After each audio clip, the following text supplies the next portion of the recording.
Ayanna Jameson, founder of the Octavia E. Butler Legacy Network, told the Oh, Post, excellent. Yeah.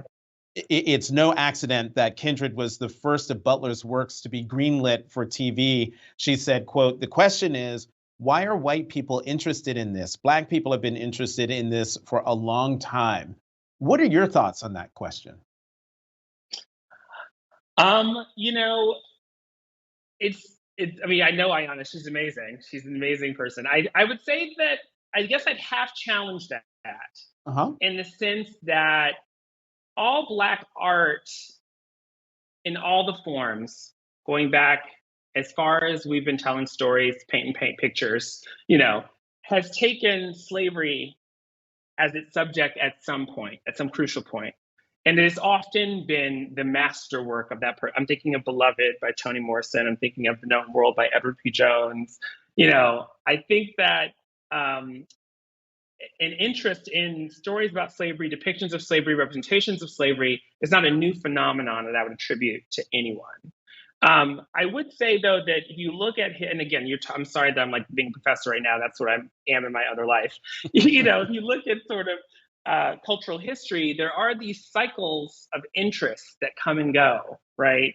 In the 70s, you're having an important moment about that. It's happening again in the 90s. It's almost like roughly every 20 years it seems to happen.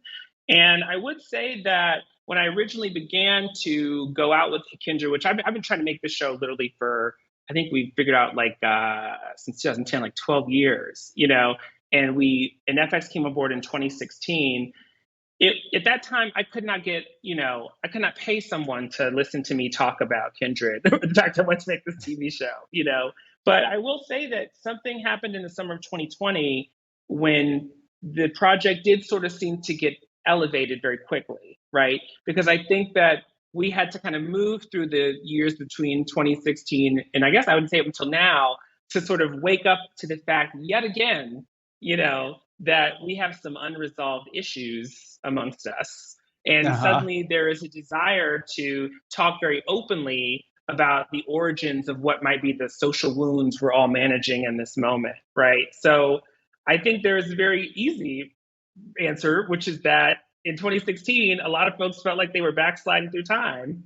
And suddenly here was this book and this television show that wanted to be based on the book that was giving people an opportunity to meditate as one wants to do, right? With story on what was happening in the world around them. So maybe that would be my response, my gentle response.